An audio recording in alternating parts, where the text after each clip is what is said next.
नमस्कार, आप देख रहे हैं आज की खबर। मैं हूं प्रीति सिंह। अगले आधे घंटे में आपको रूबरू कराएंगे देश और दुनिया की तमाम अहम खबरों से। बुलेटिन की शुरुआत हेडलाइंस के साथ। लोकसभा से 2022-23 के लिए रेल मंत्रालय के अनुदान मांगे पारित। रेल मंत्री ने दिया चर्चा का जवाब, कहा रेलवे के निजीकरण का कोई सवाल नहीं। राज्यसभा में जनजातीय कार्य मंत्रालय के कामकाज पर चर्चा।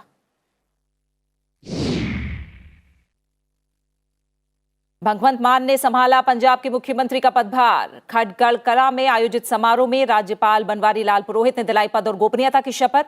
समारोह में शामिल हुए अरविंद केजरीवाल समेत कई नेता।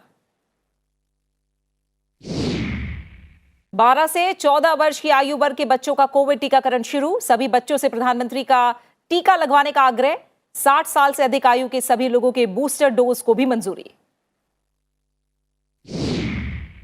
कोरोना के कम होते मामलों के बीच केंद्र सरकार का बड़ा फैसला। 2 साल बाद फिर शुरू की ई पर्यटक वीजा की सुविधा।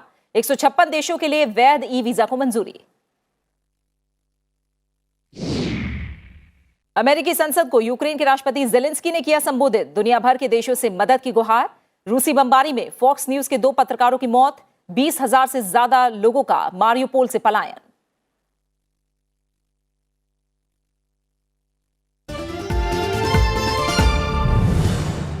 और हेडलाइंस के बाद एक नजर उन खबरों पर जो दिन भर सुर्खियों में रही।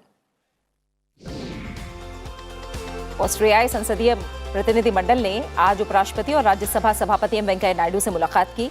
इस दौरान आपसी हितों से जुड़े मुद्दों पर विस्तार से चर्चा हुई। सभापति ने कहा कि भारत और ऑस्ट्रेलिया के संबंध 7 दशक पुराने हैं, जो दोनों देशों के लिए खास महत्व रखते हैं। श्रीलंका के वित्त मंत्री भारत दौरे पर हैं। आज उन्होंने प्रधानमंत्री नरेंद्र मोदी से मुलाकात की। इस दौरान दोनों नेताओं के बीच आपसी हितों से जुड़े मुद्दों पर विस्तार से चर्चा हुई। जम्मू कश्मीर में श्रीनगर शहर के बाहरी इलाके में सुरक्षा बलों और आतंकवादियों के बीच मुठभेड़ में 3 आतंकवादी मारे गए। मुठभेड़ स्थल से हथियारों और गोला बारूद समेत आपत्तिजनक सामग्री बरामद हुई है।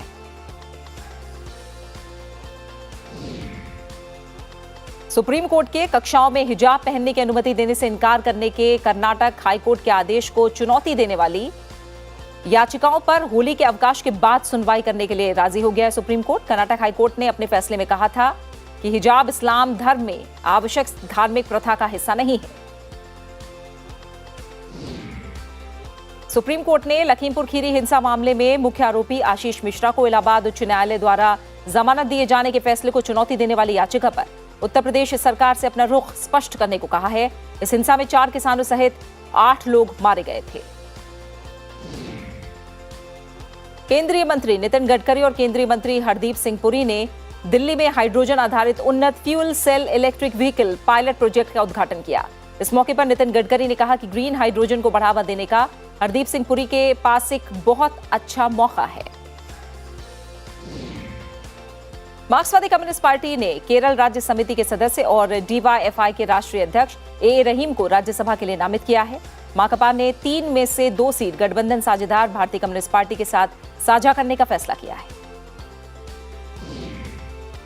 न्यूजीलैंड में कोरोना वायरस प्रतिबंधों में ढील दी जा रही है। 1 मई से पर्यटकों को देश आने की अनुमति होगी। ऐसे में उनका देश दुनिया का स्वागत करने के लिए तैयार है। पर्यटकों के लिए सीमाएं खोलने की पूर्व घोषित तारीख में बदलाव भी किया गया है, जिसके तहत अमेरिका, कनाडा, ब्रिटेन और यूरोप के अधिकांश देशों के पर्यटक अक्टूबर से देश में आ सकते हैं। यूक्रेन पर हमले के कारण रूस से मेजबानी छीने जाने के बाद 44वें शतरंज ओलंपियाड का आयोजन इस साल चेन्नई में होगा। 2013 में विश्व चैंपियनशिप के आयोजन के बाद यह दूसरा बड़ा वैश्विक शतरंज टूर्नामेंट है जो भारत में आयोजित होगा। भारतीय तेज गेंदबाज झूलन गोस्वामी ने खास रिकॉर्ड अपने नाम किया है। वो वनडे क्रिकेट में 250 विकेट लेने वाली पहली महिला गेंदबाज बन गई हैं। उन्होंने इंग्लैंड के खिलाफ मैच में ये उपलब्धि हासिल की है। कुछ और अहम खबरें। आम आदमी पार्टी के नेता भगवंत मान ने पंजाब के मुख्यमंत्री का पदभार संभाल लिया है। भगवंत मान को प्रधानमंत्री नरेंद्र मोदी ने बधाई दी है। साथ ही आश्वस्त किया कि केंद्र सरकार राज्य के विकास के लिए उनकी सरकार के साथ मिलकर काम करेगी। राज्यपाल बनवारी लाल पुरोहित ने महान स्वतंत्रता सेनानी भगत सिंह के पैतृक गांव खटगढ़ कला में आयोजित शपथ ग्रहण समारोह में भगवंत मान को पद और गोपनीयता की शपथ दिलाई। मैं भगवंत मान ईश्वर की सਹੁੰ चुकता हाँ कि मैं कानून द्वारा स्थापित भारत के संविधान के प्रति सच्ची श्रद्धा ते निष्ठा रखांगा। भगवंत मान ने पंजाबी भाषा में शपथ ग्रहण की। आम आदमी पार्टी के नवनिर्वाचित विधायकों के अलावा दिल्ली के मुख्यमंत्री अरविंद केजरीवाल, उप मुख्यमंत्री मनीष सिसोदिया और दूसरे वरिष्ठ नेता पीले रंग की पगड़ी पहनकर शपथ ग्रहण समारोह में शामिल हुए। इसके बाद मुख्यमंत्री भगवंत मान को पंजाब सिविल सचिवालय में गार्ड ऑफ ऑनर दिया गया। ਤੁਹਾਡੇ ਵਰਗਿਆਂ ਐਂ ਰਹਾਂਗੇ ਔਰ ਕੰਮ ਕਰਾਂਗੇ। ਬੇਰੁਜ਼ਗਾਰੀ ਤੋਂ ਲੈ ਕੇ ਖੇਤੀ, ਵਪਾਰ, ਕਰਪਸ਼ਨ, ਸਕੂਲ, ਹਸਪਤਾਲ, ਬਹੁਤ ਤਾਣੀ ਉਲਝੀ ਪਈ ਹੈ। ਰੇਹ ਦੀ ਬੋਰੀ ਹੁੰਦੀ ਹੈ ਜਿਹੜੀ, ਜੇ ਉਹਨੂੰ ਉੱਠੇ ਪਾਸਿਓਂ ਖੋਲਣ ਲੱਗ ਜਾਓ ਤਾਂ ਅੱਧਾ ਦਿਨ ਲੱਗ ਜਾਂਦਾ ਹੈ। ਜੇ ਕਿਤੇ ਉਹਦਾ ਇੱਕ ਸਿਰਾ ਲੱਭ ਜੇ ਇਧਰਲੇ ਪਾਸਿਓਂ, ਉਹ ਅੱਧੇ ਸਕਿੰਟ 'ਚ ਖੁੱਲ ਜਾਂਦੀ ਹੈ। ਆਪਾਂ ਇਸ ਉਲਝੀ ਹੋਈ ਤਾਣੀ ਦਾ ਸਿਰਾ ਲੱਭਾਂਗੇ, सही आवाज से बड़ा सिरा। और इस बीच पंजाब के राज्यपाल बनवारी लाल पुरोहित ने डॉक्टर इंदरबीर सिंह निज्जर को पंजाब विधानसभा का प्रोटेम स्पीकर नियुक्त किया है। दूसरी तरफ विधानसभा चुनाव में जीत के बाद आज गोवा और मणिपुर के कार्यवाहक मुख्यमंत्रियों ने प्रधानमंत्री नरेंद्र मोदी से मुलाकात की। गोवा के मुख्यमंत्री प्रमोद सावंत और गोवा बीजेपी की टीम ने प्रधानमंत्री नरेंद्र मोदी से मुलाकात की। प्रधानमंत्री ने इस दौरान राज्य की सेवा के लिए फिर से जनादेश देने के लिए गोवा के लोगों का आभार जताया। साथ ही गोवा की प्रगति के लिए काम करने की नसीहत दी। मणिपुर के कार्यवाहक मुख्यमंत्री एन बीरेन सिंह ने भी प्रधानमंत्री नरेंद्र मोदी से मुलाकात की। प्रधानमंत्री ने उन्हें विधानसभा चुनाव में जीत के लिए बधाई दी और कहा कि बीजेपी मणिपुर के लोगों की आकांक्षाओं को पूरा करने के लिए और अधिक मेहनत करेगी। मणिपुर के कार्यवाहक मुख्यमंत्री एन बीरेन सिंह ने दिल्ली में केंद्रीय गृह मंत्री अमित शाह और रक्षा मंत्री राजनाथ सिंह से भी मुलाकात की।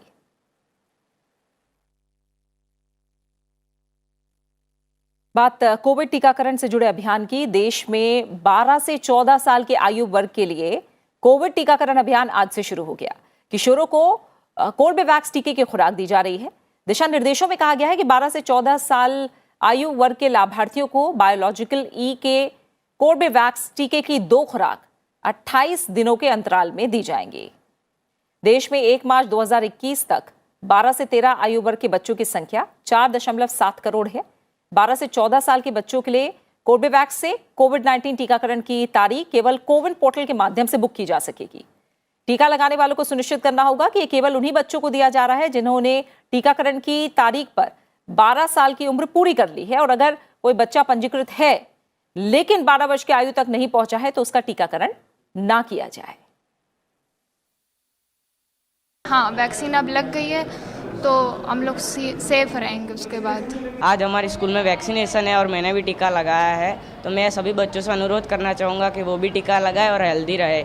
आज हमारे स्कूल में वैक्सीन लगी हुई है, आज से ही चालू हुई है हमारे स्कूल में वैक्सीन लगना। हम लोग की सेफ्टी के लिए हम लोग आज वैक्सीन लगवा रहे हैं अपने स्कूल में से। बहुत खुशी की बात है कि हाँ, अब सबको वैक्सीन लगना शुरू हो गया। अब धीरे धीरे आगे भी आएगा और भी छोटे बच्चों का आएगा, तो ये तो बहुत अच्छी बात है।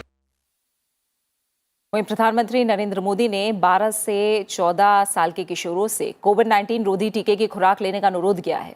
सिलसिलेवार ट्वीट करके प्रधानमंत्री ने कहा कि कोविड-19 के खिलाफ लड़ाई में भारत आज बेहतर स्थिति में है, लेकिन इसके बावजूद देशवासियों को बचाव के सभी उपायों का पालन भी करते रहना होगा।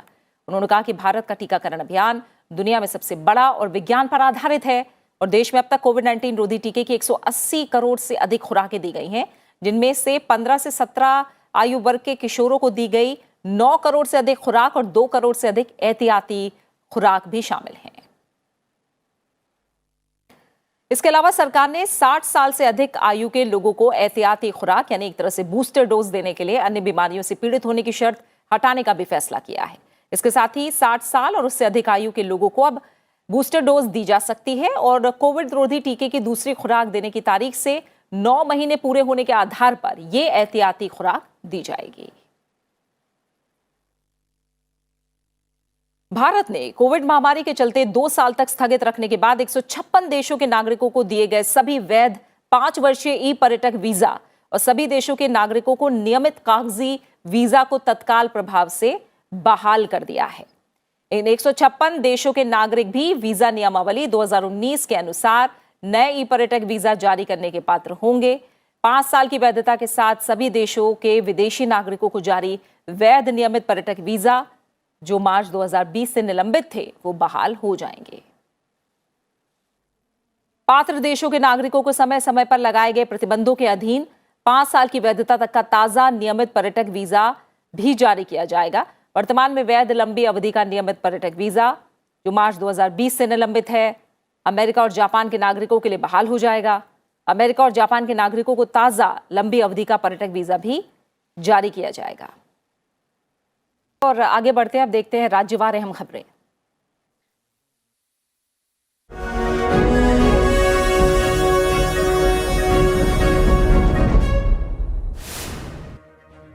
हरियाणा के मुख्यमंत्री मनोहर लाल खट्टर ने विधानसभा में आज किसानों के मुद्दे पर जवाब दिया।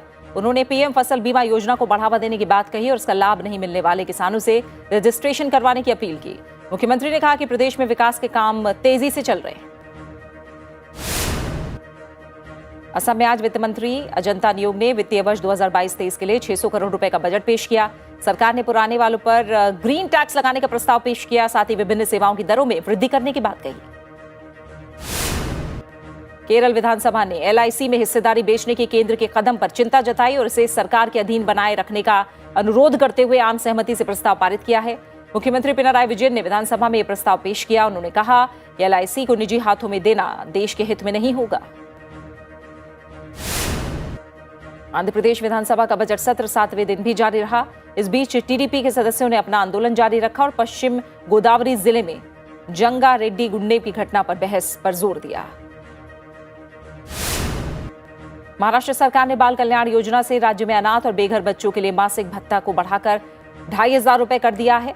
राज्य की मंत्री यशोमती ठाकुर ने विधानसभा को ये जानकारी दी। उन्होंने कहा कि राष्ट्रीय बाल अधिकार संरक्षण आयोग नवंबर 2021 से अनाथ और बेघर बच्चों का सर्वेक्षण कर रहा है। ओडिशा विधानसभा का बजट सत्र 25 मार्च से शुरू होने जा रहा है। बजट सत्र के दौरान हर दिन 5 घंटे कामकाज होगा। बजट सत्र को 2 भागों में विभाजित किया गया है। पहला भाग 31 मार्च तक जारी रहेगा। पश्चिम बंगाल की मुख्यमंत्री ममता बनर्जी ने प्रधानमंत्री नरेंद्र मोदी को पत्र लिखकर यूक्रेन के छात्रों को सरकारी मेडिकल कॉलेजों में इंटर्नशिप और देश के निजी मेडिकल कॉलेज में प्रवेश के लिए समायोजित करने और अनुमति देने का सुझाव दिया है। उन्होंने यूक्रेन से लौटे छात्रों से भी मुलाकात की। आंध्र प्रदेश के मुख्यमंत्री जगन मोहन रेड्डी ने आज सरकार की प्रमुख योजना जगन्ना विद्या दिवेना के तहत 10,82,000 छात्रों को 708 करोड़ रुपए वितरित किए। सरकार की ओर से गरीब और वंचितों के लिए शिक्षा को और अधिक सुलभ बनाने के लिए पूर्ण शुल्क प्रतिपूर्ति लागू की गई थी। त्रिपुरा के मुख्यमंत्री बिप्लब कुमार देब ने अपने आवास पर चाय बागान के श्रमिकों से मुलाकात की। मुख्यमंत्री ने उनसे राज्य के समग्र विकास पर आधारित जन कल्याणकारी कार्यों को और बेहतर बनाने के लिए राज्य सरकार की नीतियों और योजनाओं पर उनकी प्रतिक्रिया जानी। कांग्रेस नेता नवजोत सिंह सिद्धू ने पार्टी की पंजाब इकाई के प्रदेश अध्यक्ष पद से इस्तीफा दे दिया है। कांग्रेस अध्यक्ष सोनिया गांधी ने हालिया विधानसभा चुनाव में कांग्रेस की करारी शिकस्त के बाद बड़ी कार्रवाई करते हुए 5 चुनावी राज्यों के पार्टी अध्यक्षों से इस्तीफा देने को कहा था।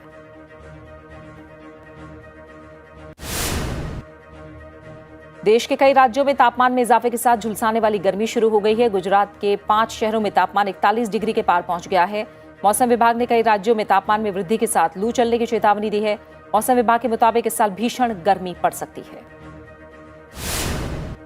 भगवान श्री कृष्ण की नगरी में होली के इस अवसर पर हर कोई रंगों से सराबोर है। वृंदावन के गोपीनाथ मंदिर में विधवाओं ने अपने आराध्य के सामने होली खेली।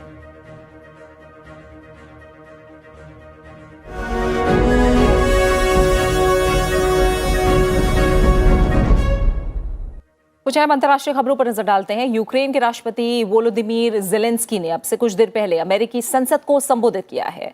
राष्ट्रपति जेलेंस्की ने रूस के खिलाफ मदद के लिए अमेरिकी संसद से अपील करते हुए पर्ल हार्बर 9/11 हमलों का जिक्र किया। उन्होंने अपने संबोधन में दुनिया भर के देशों से रूस के खिलाफ कड़े कदम उठाने की अपील की। राष्ट्रपति जेलेंस्की ने कहा कि अमेरिका को रूसी सांसदों पर प्रतिबंध लगाना चाहिए, रूस से आयात रोक देनी चाहिए। उनके संबोधन का सीधा प्रसारण यूएस कैपिटल में किया गया, जो रूस को रोकने की उनकी लड़ाई में एक अनोखी रणनीति में महत्वपूर्ण माना जा रहा है। उन्होंने पिछले हफ्ते ब्रिटेन के हाउस ऑफ कॉमन्स में संबोधन के दौरान विंस्टन चर्चिल और हेमलेट का जिक्र किया था। युद्ध के 3 हफ्ते बीतने पर राष्ट्रपति जेलेंस्की ने दुनिया भर का ध्यान आकर्षित करने के लिए अपने जन अभियान का सहारा लिया। उन्होंने कीव में अज्ञात स्थानों से कई बार वीडियो संदेश भी जारी किए, जो दुनिया भर में लोगों तक पहुंचे। .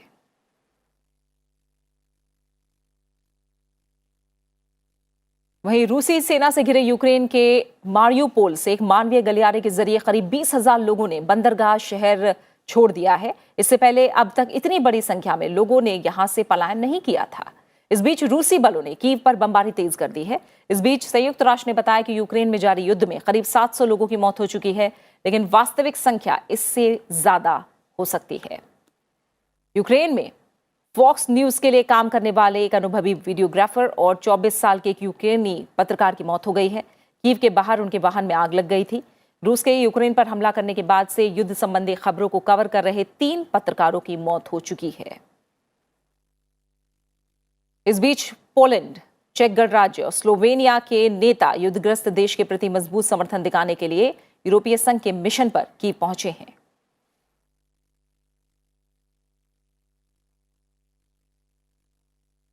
और इस बीच यूक्रेन छोड़कर जाने वाले लोगों की संख्या 30 लाख के पार पहुंच गई है। लगभग 20,000 से ज्यादा लोग जापोरिजिया शहर की ओर जाने वाले मानवीय गलियारे के माध्यम से 4,000 निजी वाहनों में मारियुपोल छोड़ने में कामयाब रहे हैं।